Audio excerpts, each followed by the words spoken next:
Jail খেটেছি, কারা নির্যাতিত, আওয়ামী লীগ কর্তৃক নির্যাতিত।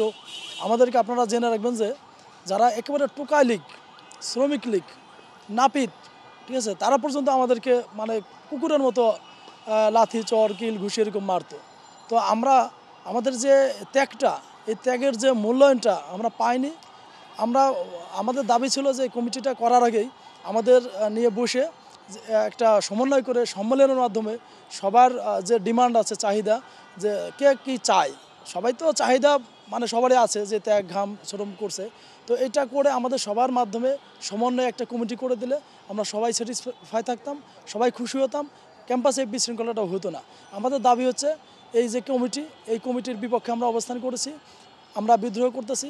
এই কমিটি আমরা মেনে নিতে পারছি না, যেহেতু আমরা রাজপথ থেকে, আমি 11-12 সেশনের, আমার ভাই 10-11 সেশনের, ঠিক আছে, ও 13-14 সেশনের, এরকম আমরা যারা ফার্স্ট বলছে যে জুনিয়র কমিটি হবে, তো জুনিয়র কমিটি দিলে আমরা তাদেরকে স্বাগতম জানাইতাম, ফুলের মালা গলায় দিতাম যে তারা ক্যাম্পাসে অবস্থান করবে, চালাবে সংগঠনটা, আমরা তাদেরকে সহযোগিতা করতাম। তারপর আমাদের সাথে যে প্রতারণামূলক মানে যে বৈষম্যটা করেছে, যে সিনিয়র কমিটি মানে দিয়েছে ঠিক, কিন্তু আমাদেরকে রাখে নাই।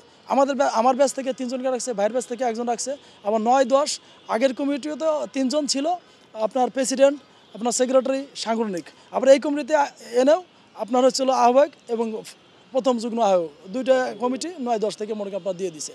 আবার মাঝখান থেকে আমাদেরকে মাইনাস করছে, 2টা সেশন বাদ দিয়ে আবার 13-14তে যে আপনার হচ্ছিল 12-13তে যে আপনার হচ্ছিল সদস্য সচিব, যে সেক্রেটারি, তাকে দিছে। এখন একটা প্রোটোকল অনুযায়ী আমার বন্ধু যারা আছে, আবার যারা 10-11 আছে, তারা কি এই জুনিয়র ছেলে সে নেতৃত্ব দেবে, ঠিক আছে, আর তারা পিছিয়ে দাঁড়ায় থাকবে, সে ডাইনে যেতে বলবে ডাইনে যাবে, বামে যেতে বলবে বামে যাবে, এটা কি নেতৃত্ব বা এটা কি রাজনৈতিক কোনো প্রোটোকলের সিস্টেম? তো এইটার কারণে দেখা যাচ্ছে অনেক সিনিয়রও আমাদের সাথে মানে একত্রতা ঘোষণা করছে যে কমিটি বৈষম্য পরিপূর্ণ বৈষম্য বিরাজ করছে। এই কমিটি আমরা মানে মেনে নিতে পারছি না। এই কমিটি এসে মাই ম্যান কমিটি হয়ে গেছে, পকেট কমিটি হয়ে গেছে। এই কমিটি আমরা শুনতেছি অর্থের বিনিময়ে এখানে কমিটি করা হয়েছে। আমরা চাচ্ছি এই কমিটি বিলুপ্ত করে আমাদের সাথে বসে সমন্বয় করে অতি দ্রুত অচিরেই এই ক্যাম্পাসকে আপনার শান্তি এবং সুশৃঙ্খলা ফিরিয়ে আনার জন্য জোর দাবি জানাচ্ছি আপনাদের মাধ্যমে, যে সেটার জন্য তারা অতি দ্রুত সিদ্ধান্ত নেয়। এখানে কোনো অঘটন ঘটে গেলে এর দায়ভার আমরা নিব না।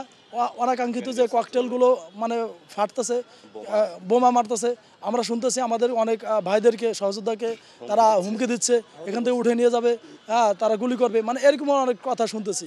ভাই আমরাও তো রাজনীতি করে মানে দীর্ঘদিন করে আসছি।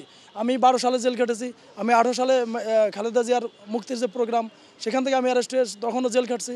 আমি 23 সালে মনে করেন একদিন কারাগারতে থেকে আসছি, আওয়ামী লীগের হাতে নির্যাতিত। আমরা রাজনীতির জন্য জীবন বাজি রেখে এই ফ্যাসিস্ট সরকারের আমলে আমরা সংগ্রাম আন্দোলন করে আসছি।